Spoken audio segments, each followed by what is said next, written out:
Well, hey there. Welcome to day 18 of our Get Up and Go challenge. Sharon Horne-Ellstrom here, throwing my exercise ball. Oh, it's so much work. We're going to talk about the A with respect to physical. I call this one AP because we're going to talk about the A in our SOAP framework today, about our physical life, our physical well-being, our everything that's involved in our physical well-being. And I'm doing physical this time as I go through the SOAP framework because I think I've had some challenges during COVID, and I blame in COVID, and I'm making an excuse, which isn't really valid. But my health has definitely slipped. My results in the area of health have slipped, and I know I need to do something about it. So we talked yesterday, and we brainstormed options. I only brainstormed like 18 different options, and the three I shared, which I don't know that I posted it or not, guilty, but personal trainer, get a personal trainer.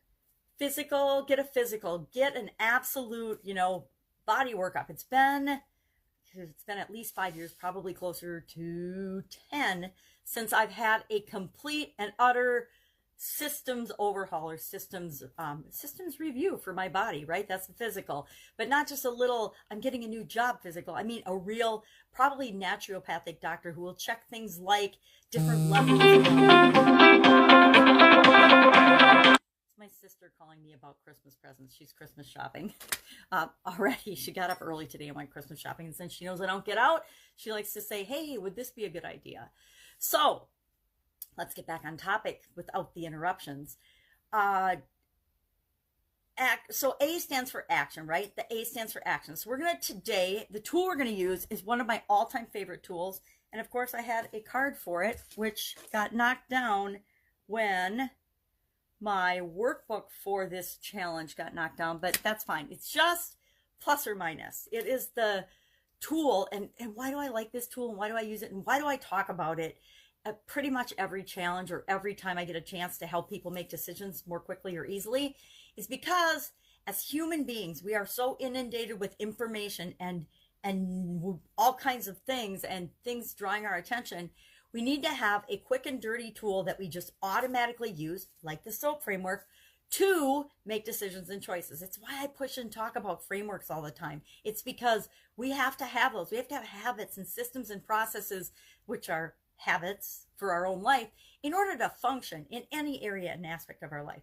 If our subconscious didn't manage our breathing and our physical conditions that keep our bodies going, we would not function. We would cease to exist, because we need things to be automatic and run at a subconscious level to continue to improve and grow in the direction that we want to go. So plus or minus, it's my dad taught my sisters and I this when we were very little girls, because he worked in corporate America. He worked for 3M, chemical engineer, worked for 3M his entire life and had businesses on the side.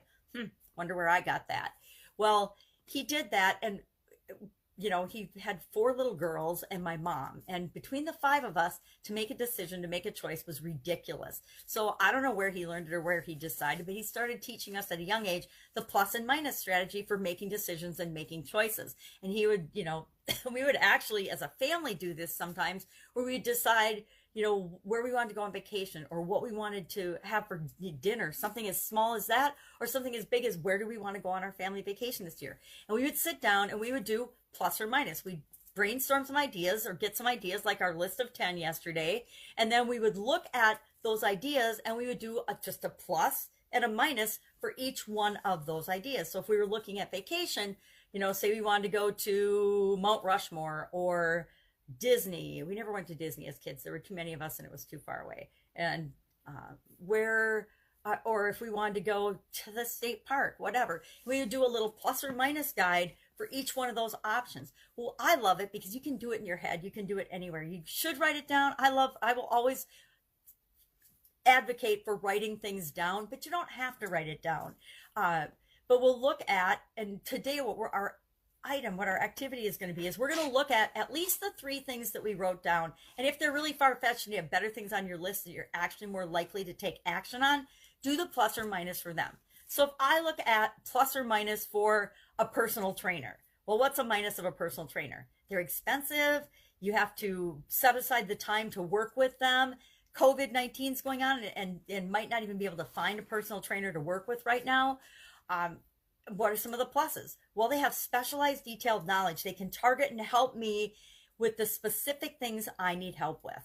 So those are some of the pluses. What are some of the pluses or minuses of getting a physical workup, a big physical, go to the doctor or some specialists and get some help with, nutrition, weight loss, whatever, make sure everything's operating properly in my systems, in my body, physically. And then, what can I do for a diet? Ooh, I hate the word diet. Anybody else? It's got the word die in it. Who wants to die? None of us. That's why diets don't work, and it's about lifestyle change and habit change, which is really what we're talking about with the SOAP framework.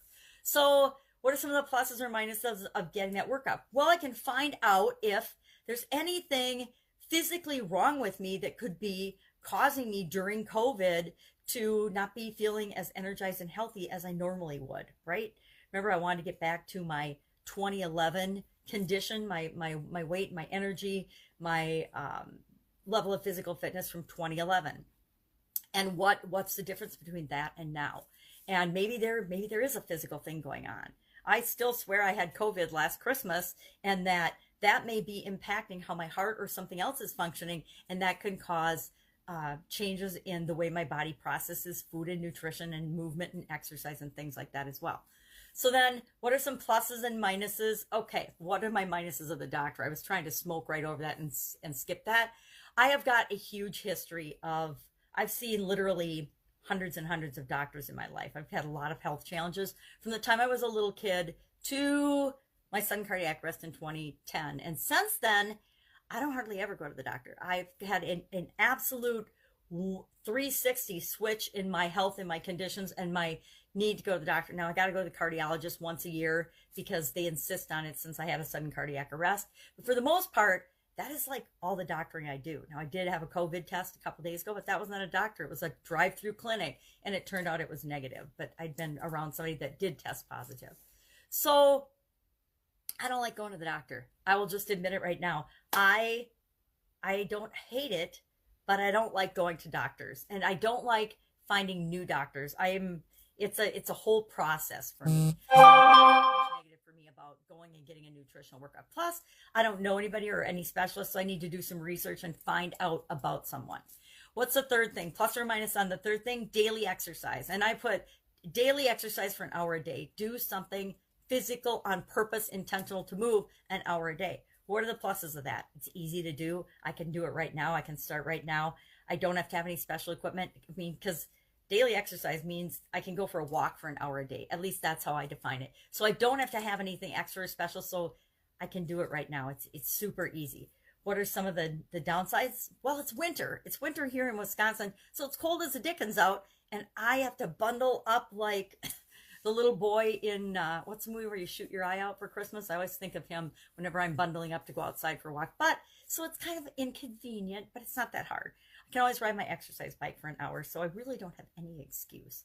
But I need to schedule that hour in. I need to make sure that I'm making the time for an hour a day to do that. So that would be maybe a negative. So see, it's quick and easy to just do a plus and minus of that. So based on that, if I look at that, what is the fastest, easiest thing I can do? Remember we learned urgent, important resources and easy to do last week? Well, I can think about that after I've done the plus and minus, but sometimes the plus and minus is enough to already know which thing I'm going to do. I'm going to obviously do the daily exercise because I can start doing that right now, and I can look into the other things down the road. But I know that if I have to pick one, which is our action item today, pick one thing and actually do it, I can start exercising every day. I can exercise for an hour a day. I can exercise for an hour a day, not 40 minutes, not 35 minutes, an hour, 60 minutes or more a day. So our tool today, plus or minus, because to me, it's the best decision-making tool on the planet. It's the best problem-solving decision-making tool because anybody can do it. Everybody can do it. You can do it anywhere. You don't need anything special. You can do it in your head for the most part, but it does allow you to do a little bit of evaluation of the alternatives, the options that you came up with yesterday in our options list. And it helps you to make a decision fast and easily, right? So today our action item is to pick one thing. Take your 3 things, or maybe take your whole list from yesterday and just do a quick plus and minus. You can do it in your head. I recommend you do it by writing down, just for the practice of writing it down. Because if you do it a couple of times by actually writing it out, it becomes automatic and you can just use it in your head from then on. unless it's a big thing that, say you're wanting to decide what to do about your business because of COVID-19 and the impact that it's had on it. That would be something that I would write down the plus and minuses of, right? If you're deciding whether you're going to continue with your business or not, that is definitely a write down worthy decision and choice. But sometimes, where am I going to go to dinner? What am I going to eat for dinner? You can do a plus or minus in that one in your head.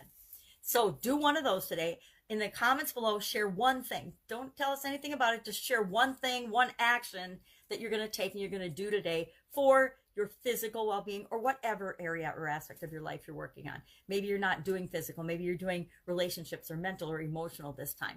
Whatever you're doing, the same tools apply, which is what I love about the tools. They work for any area and aspect of our life, just like the action items work for any area or aspect of our life. And incidentally, the SOAP framework works for absolutely any area or aspect of our life where we find we're faced with a setback, a challenge, an obstacle, an opportunity to make a choice or a decision, and make sure we're making the best one for us at the time. All right, any questions? Hit me up in the comments below. Otherwise, I will be with you tomorrow with the P for our physical well-being. Have a great day. Have fun with this. Have fun with the plus and minus. It's a fun, easy decision-making tool, and it always feels good to move in the direction of something that we want. All right, have a great day. Catch you tomorrow.